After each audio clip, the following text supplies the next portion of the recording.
Hi all, welcome to this week's Unpacking the News. While there are lots of big stories in American politics going on out there right now, and a lot, it's kind of a crazy laugh from both of us, like the attempted deployment of National Guard troops in the Trump administration to American cities, including the participation of Texas, the continued impact of tariffs on the American economy, the start of a packed Supreme Court term.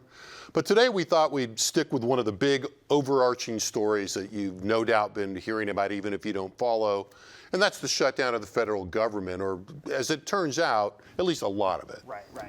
So on October 1st, the federal government of the United States began a shutdown at 12:01 a.m. Eastern as a result of the Congress's failure to pass appropriations legislation for the 2026 fiscal year, which began that day. So trying to understand this shutdown connects with several of the big concepts and themes that we've been discussing in this class so far and really throughout. We've also gotten some questions from some of you about this subject since it has been dominating the news really for weeks now, both including sort of the coverage of the possibility of the shutdown, the ongoing unsuccessful efforts to avoid it, and then the shutdown itself and sort of its aftermath. So taken together, this story has just dominated the news for weeks, so we thought it was a good subject to unpack a little more right here, in addition to sort of it's a complex subject. So we're going to start here with some good background coverage from the Wall Street Journal that provides some historical context for the current shutdown. Now, this clip is actually a few years old. It was made during the shutdown scare of 2023, but it does a really good job of summarizing some of the institutional and political factors that have made shutdowns, both possible but also more common. Okay, so have a look. Here's why the government is constantly on the verge of a shutdown. For starters, the U.S. is the only country that even can shut down. Everywhere else, if a government agency doesn't have a budget for the new fiscal year, they just use last year's and keep working.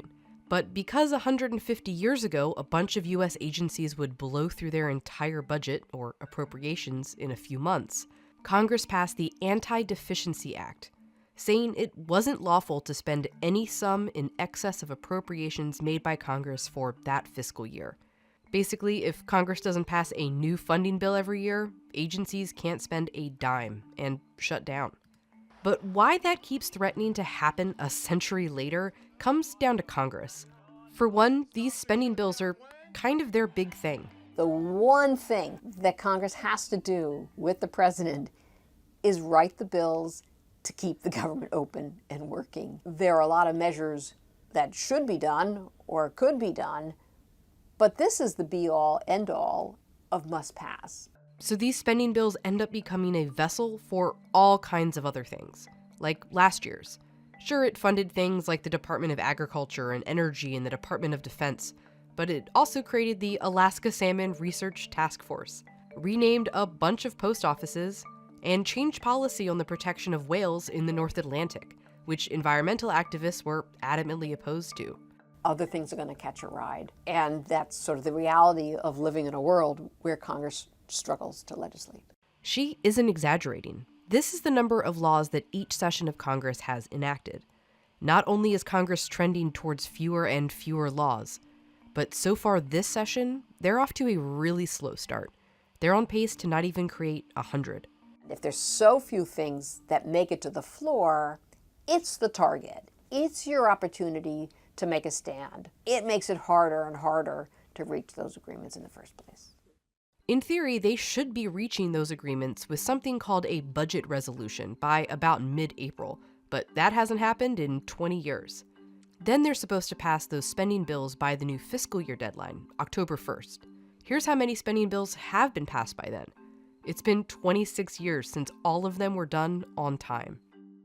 They usually pass a short-term stopgap funding bill or a continuing resolution to fund the government for just a little bit. And that's why it's seemingly that we come back in December quite frequently, and that's when the rubber hits the road for actually compiling all these final decisions on spending bills. The ideological divide in Congress is growing. Republicans are more conservative, Democrats are more liberal. And then there's few members who meet somewhere in the middle. Polarization exacerbates difficulties in the process here. You can see it in split districts, too, where voters elected a representative from one party and voted the opposite party for president.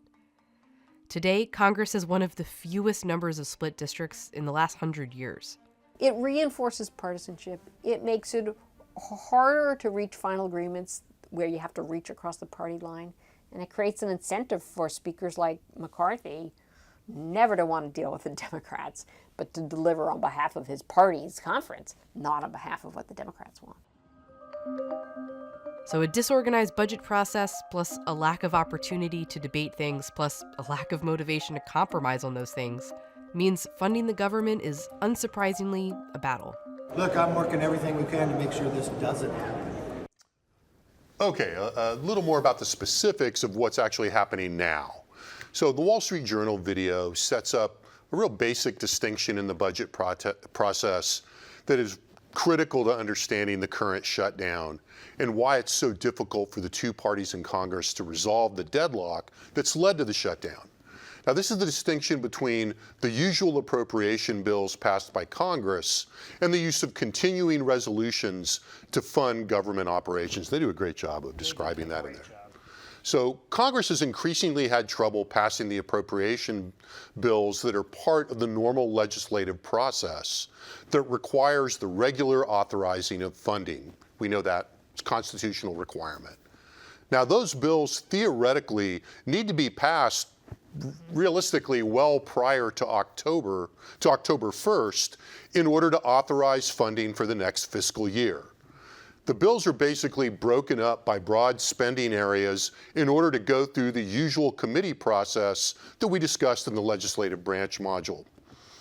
Now, when Congress can't pass the appropriations bills on time, like this year, they need a continuing resolution that authorizes funding while the proper appropriations bills are attempting to be passed. Now, usually, these continuing resolutions, or CRs as they're called for short, the lingo, are for a limited period of time during which Congress is supposed to work to resolve their conflicts, and usually in consultation with the White House, since, of course, the president can veto the bill. So in this instance, after Congress failed to pass the usual appropriations bills, a continuing resolution that would have funded the government through November 21st in order to avoid the shutdown was passed in the House during the last week of September, but it did not pass in the Senate. Right. So ultimately what that meant was that the government shutdown that ensued started at midnight on October 1, but it didn't shut down the entire government, right? It did halt the work of a large part of the federal workforce. So here is a list of government agencies and estimates of the people, the share of people who would be furloughed at those different agencies. Now, a furlough is the placing of an employee in a temporary non-duty, non-pay status because either of a lack of work, a lack of funds, or other sort of non-disciplinary reasons. So a shutdown furlough occurs when Congress has not approved funding, appropriations, for the federal government. The Congressional Budget Office estimated earlier this week that roughly 750,000 federal employees would be furloughed each day of the shutdown, so 750,000 workers. As you might have noticed in the graphic, some agencies and workers are not included in the shutdown. Some personnel are required to keep working without pay because they are considered to be serving what are called essential functions. Right, we think about people in the military, Homeland Security, right? But in most cases, air traffic controllers. But in most cases, they're still not going to get a paycheck. So here's another short explainer from the Wall Street Journal's Lindsay Ellis. Hundreds of thousands of federal workers have received their final full paychecks until the end of the government shutdown, which began on October 1st. Despite the current Democrat-induced shutdown, we will get our service members every last penny. Don't worry about it. How things play out from here, that depends on how a federal worker is categorized. Here's the breakdown. We have furloughed, exempt, and accepted employees. Furloughed employees, that includes, say, economists at the Bureau of Labor Statistics or groundskeepers at national cemeteries. Those individuals cannot work and they won't be paid. Then you have accepted employees. Those people also won't get paid, but they are required to show up to work. Think of TSA agents at the airport or air traffic controllers through the FAA. Both of those categories are required by law to receive back pay once the shutdown ends. Furloughed and accepted federal workers will receive one additional partial paycheck, covering work completed through October 1st, the beginning of the shutdown. That paycheck is expected in mid-October. After that, if the parties can't come to an agreement, future paychecks would be lapsed. There is a third category, exempt employees. Those people are working regularly, and because their jobs are financed outside of regular appropriations, they're going to be paid regularly too. Even if federal workers receive back pay, that can be cold comfort when rent is due on the 1st or credit card bills start to pile up. There are more than 2 million federal workers, making the federal government one of the largest employers in the United States. The White House expects that consumer spending nationally may fall, and that might also contribute to a rise in unemployment in the U.S. Now, as the reporter in that clip explains, typically federal employees and military members get back pay once the shutdown is over and the government can start spending money again. But no one knows when that will be, and there's some chance of collateral damage to the economy overall, depending on how long the shutdown lasts, even if workers are made whole later on. Now, here's some dates to watch for that are implied in that video as the politics of the shutdown unfold. Federal employees will see their first full missed paycheck on October 21st. They'll get that partial check in between that she referred to. While for military personnel, which has a lot of symbolic impact when this happens, the first missed payday is October 15th. So in the short run, federal employees whose paychecks are cut off are the most directly affected by the shutdown, but with a lag on the financial impact for at least a few months, depending, of course, on how long this all lasts.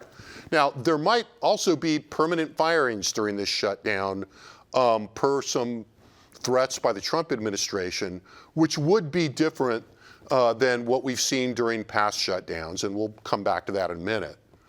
And as far as how you might be affected, well, it kind of depends on what services you rely on. As the video said, mail delivery continues for those of you who still rely on it for anything essential. Your parents might send you something. Right, exactly. Hopefully some cash. That's what Venmo's for, though. Gold? Gold, some gold. Now, if you're traveling, TSA and air traffic controllers are essential personnel, so they have to keep working, though there are always concerns during shutdowns about worker morale and scheduling affecting performance, especially given that this workforce is already notoriously understaffed. And if you've watched any recent news, this already was happening in the first week of the shutdown. Problems with air traffic control. I mean, I think the Burbank Airport in LA was shut down. If this lasts, enough to start to hit the Thanksgiving travel, you're going to be hearing about this. You'll hear about it a lot. But it's one of the things that always happens quickly, and it's happening even more quickly this time. You think about it, it can be pretty hard to get someone to work an extra shift or to fill in for a sick employee when workers don't know when they'll get paid or under the current circumstances, even if they're going to get paid. Yeah, that's right. Now, to take it back to a bigger picture here, the shutdown comes just as we've been talking about the three branches of government, which is kind of convenient, at least for us, not maybe for anybody else. Institutionally, the shutdown directly involves both the legislative and the executive branches. So it should remind you of the constitutional principles of separation of powers, checks and balances, right? The legislative branch is really at the center of the shutdown, of course, since it's the Congress's failure to pass a budget and to appropriate funds that correspond to that budget that ultimately led to this shutdown. Now, the Journal video also does a good job of putting the latest shutdown in the context of a key characteristic of the Congress that we discussed in the module on the legislative branch. In particular, the difficulty that Congress has had in passing legislation generally in the last couple of decades in linking that to, wait for it, increased party polarization in the Congress. And the way they did those graphics at the end was really, a lot that we've been talking about, right? So the shutdown is also linked to the executive branch too. Now, most obviously because the entities being shut down are within the purview of the executive branch. Now, the linkage between the executive branches, or the legislative branches, power of the purse, and how this affects the executive branch raises a good question that we actually received from one of you. So one of you asked, as we learned throughout this module about the president's actions and Trump's actions during both of his terms, I was wondering, what does the president do that causes a government to shut down? Well, formally speaking, the president doesn't have a direct role in the shutdown, right? The president's only real role is to sign the appropriations legislation, whether the appropriations bills are a continuing resolution into law or not, or to veto it, right? Now, the threat of a veto means that the president is usually involved informally or very involved informally, depending on how you want to look at it. This president has been involved in the shutdown mainly in his role as the leader of the Republican Party, right? So as mentioned in some of the lecture segments, the president plays the role of party leader. And we're going to hear more about this in the module on political parties that's coming up. And this is especially true of this president, who really loves working the phone with members of Congress and communicating directly to the public about what he thinks should be happening, right? So in that sense, he has a lot of influence over the Republican majorities in Congress, which is why he's been making public declarations, why he's been hosting meetings with congressional leaders of both parties at the White House just before the shutdown, and why he continues to play just a key role in the overall discussions that are going on about this shutdown. The man who likes the bully pulpit. He likes the bully pulpit. So this brings us to the politics of the shutdown, which involves relations between the branches, as well as some very sharp partisan politics. Right. Here are two short social media posts that look at the politics of the shutdown. The first one is once again from the Wall Street Journal, who have been killing it lately. The second is from CNN. They overlap, but together you get a pretty good sense of the politics at the outset of the shutdown. So let's watch those. The government is shutting down. So now what? And just how bad will it be for so many Americans who either work for the federal government or rely on government services? And what will it take to get out of it? Democrats have a series of demands that they say must be met before they vote for a bill to open the government. They want to extend expiring subsidies under the Obamacare program. They also want to reverse Medicaid cuts that were included as part of President Trump's One Big Beautiful Bill Act. And they want some provisions or some reassurances that Donald Trump won't cut federal spending without the consent of Congress. But Senate Majority Leader John Thune told me that he will not negotiate with Democrats until they reopen the government first. The negotiation happens when the government's open. So let's keep the government open, and then we will have the negotiation. I've said it. I've said it yesterday at the meeting in the White House. I've said it to my Democrat colleagues. Thune's plan put his bill for a straight extension of government funding for 7 weeks on the floor of the United States Senate again and again, and hope that Democrats ultimately cave.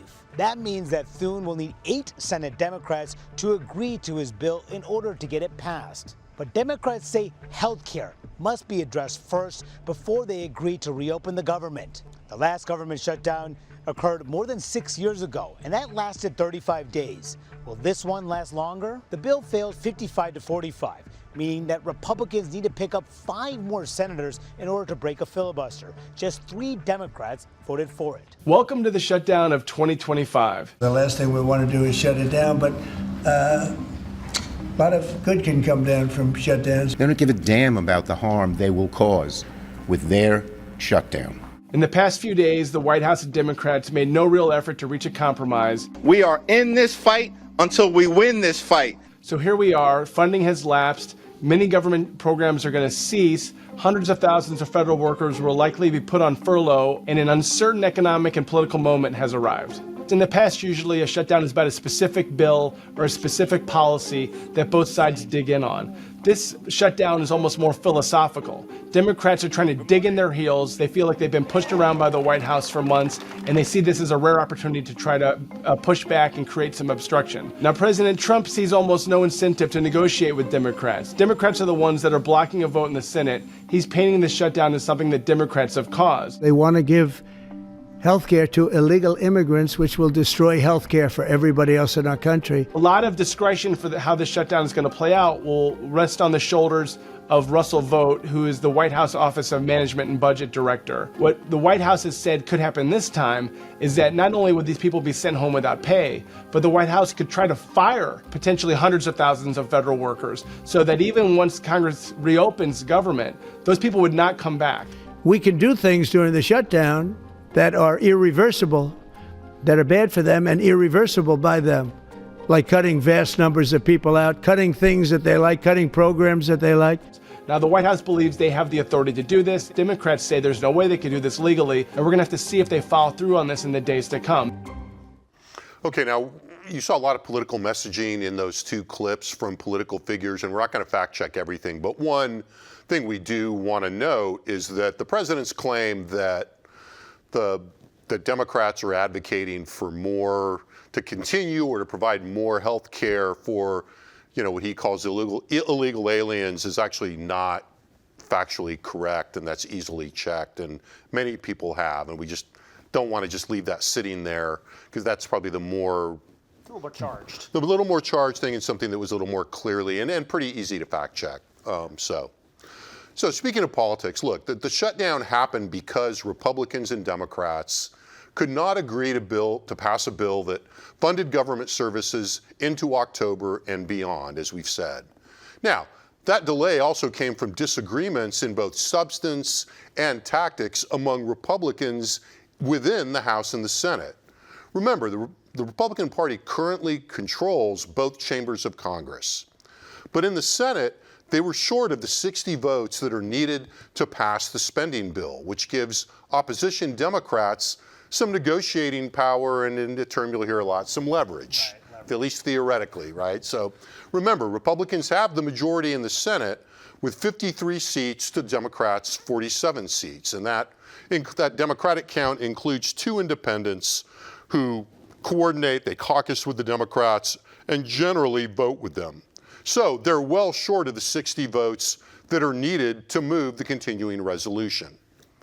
Now, the Democrats do want to see an extension of expiring tax credits, which make health insurance cheaper for millions of Americans, a literal number, and for a reversal of cuts to Medicaid, the government health care program used by millions of elderly, disabled, and low-income people.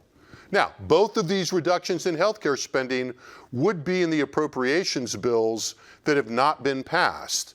So, as Republican leaders are arguing, as far as these issues are concerned, Democrats are using this leverage that they have on the continuing resolution to get commitments from Republicans in negotiations for the final appropriations bills that have not yet been passed. But there's another political element beyond health care at work when we think about congressional Democrats' refusal to support the continuing resolution. Now, there's a real sense among many Democratic members of Congress that their voters, especially their more progressive constituents and contributors, want them to fight harder against Republicans and specifically, probably especially, against the president. Now, the fight over last year's budget culminated in another showdown earlier this year in March, in which Congress was facing another shutdown deadline. Now, in that fight, unlike in the present one, Democrats in the Senate agreed to vote for a continuing resolution that was supported by Republicans in order to avoid a government shutdown like we're seeing now. In that earlier fight, the Senate Minority Leader, Chuck Schumer, who you saw in the earlier excerpt, ultimately led Democrats in generally pretty reluctantly voting to avoid the shutdown in March. In other words, they voted for the CR then. Now, as these headlines show, Schumer was heavily criticized for what was seen as kind of rolling over for Republicans for a bill that a lot of Democrats didn't like because of its spending cuts and programs that are supported by Democrats, but opposed by Republicans. In particular, there were cuts in here that were, to programs that everybody knew were opposed by President Trump and by allies in the White House. So now, 7 months later, here is some audio from a New York Times podcast recorded on September 30th, just a short time before Schumer and most Democrats voted against the CR and effectively voted to shut down the government. So as you listen to Minority Leader Schumer in this, listen for the combination of politics and policy and legislative versus executive branch conflict that are at play here, as he tried to explain to the reporter why he chose a different tactic now as compared to March. Now, the excerpt starts with the New York Times reporter setting up the contrast between Schumer's report for the continuing resolution in March and his opposition now. So let's roll that tape. Senator, you're a changed man when it comes to shutdowns, right? Back in March, you were the face of the party saying, we're not going to do a shutdown. It's not worth it. It's too dangerous. Now you're the face of the party saying it's time to do a shutdown based on the situation you're in. That's a huge change. And the way you're describing it is it's about Affordable Care Act subsidies. It's about... Three things have happened between then and now. Then we wanted to give them a chance to see if they could work with us. First, Trump has decimated health care between then and now. Second, we had time to prepare. We've been preparing for this, Democrats, House and Senate, united, for months. We have focused on health care and costs as our issue, but we have also gotten the American people to understand how bad this is if you look at the polling and other kinds of things. I heard you say you weren't ready, and the country wasn't ready for this kind of standoff last time. Well, no, we didn't have much time last time because we only knew on Saturday that they were going to pass their bill, and we only had till Tuesday. And the third thing that happened is they did impoundments, they did rescissions. And so what's the point of agreeing to a budget process if they then unilaterally can undo them? Now, Schumer doesn't mention the pounding, the political pounding that he took in March and how partisan pressure from his own party did or didn't play a role here. He makes it all sound, like strategy, which is certainly plausible, but almost certainly not the complete story here. But also notice that Schumer talks about rescissions and impoundment as part of the reasons that he's leading the Democrats down the shutdown path this time, unlike back in March. Recall that you learned about rescissions, right? The cancellation of previously authorized spending, and about impoundment, when the president simply refuses to spend funds that have been allocated by Congress. In the executive module discussion on the expansion of presidential power, we discussed these issues, right?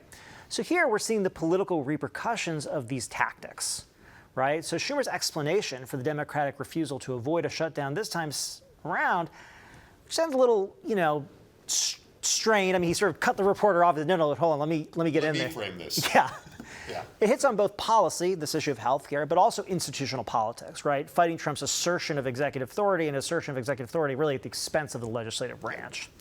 So Republicans, for their part, as we saw in the earlier clips, and as you may have seen in other coverage, are also really dug in here and are arguing that Democrats are pushing their agenda at the expense of government workers and at the expense of the country as a whole, and are portraying themselves, Republicans, as simply trying to keep the government running and spending under control. That's it.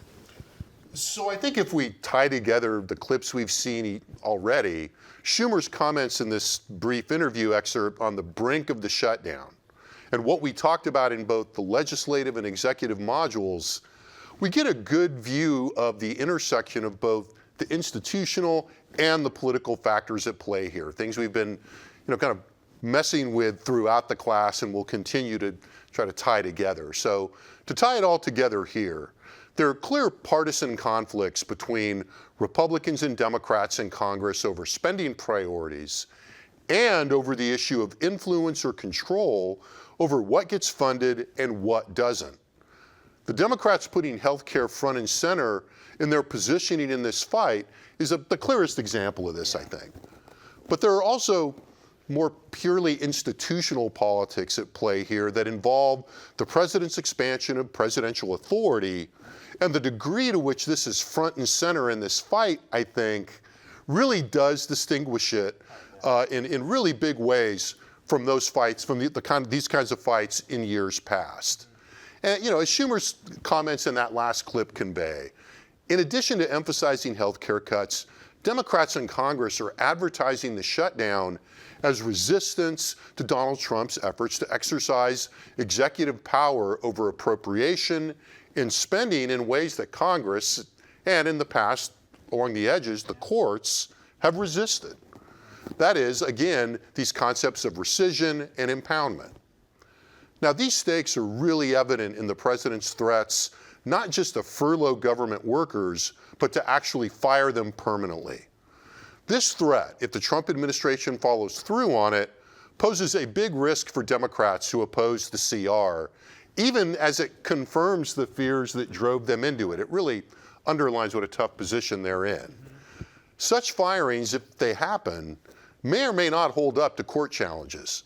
But the situation still gives the president and his allies who support this tactic the chance to try it and to test whether the court will continue to support a strengthened executive, a trend we also discussed in the executive branch module. So it could turn out that Democratic support for the shutdown might appear to have helped the Trump administration exercise executive power to reduce government without congressional approval. That's not what the Democrats want, but it's a very real possibility going forward. It's really something Schumer was scared about in March. Right. I mean, it's been in play the whole time. Right. Now, all of which finally underlines then this intersection of partisan and institutional politics at play here. You know, the White House's aggressive exercise of executive power has had two clear impacts on this shutdown fight.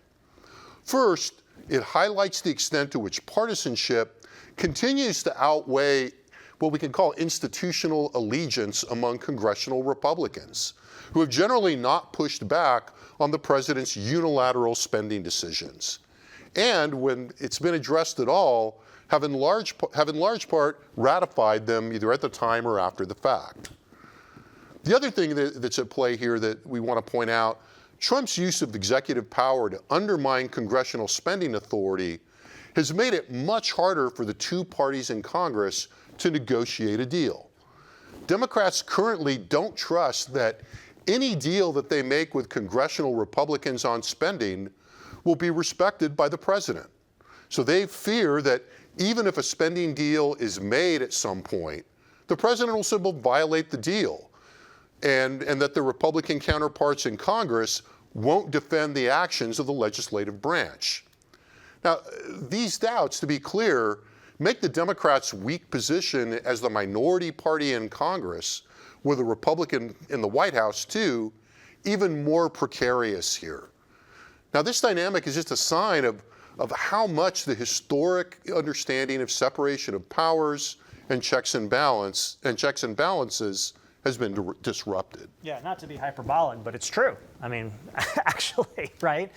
So all of this really makes it pretty difficult to see how this shutdown is going to end, right? Both sides are spending a lot of their time and effort blaming the other in their messaging. And recent polling in the last couple of days suggests, at least so far, most of the public blames everybody. Right, they're blaming both parties, are blaming the president. Everybody's got blame to go around. So for now, we can only speculate on how this shutdown is going to conclude. But one thing is pretty self-evident, right? The combination of polarized political partisanship and the disruption of the traditional balance of power between the two branches is going to make reaching any kind of negotiated compromise extremely, extremely difficult. So with that, I think we're here to wrap it up. It was a good unpacking the news. Hopefully that helped you all. And we'll see you again soon. There's a quiz on this, so make sure you take that. And we'll see you on the next Unpacking the News.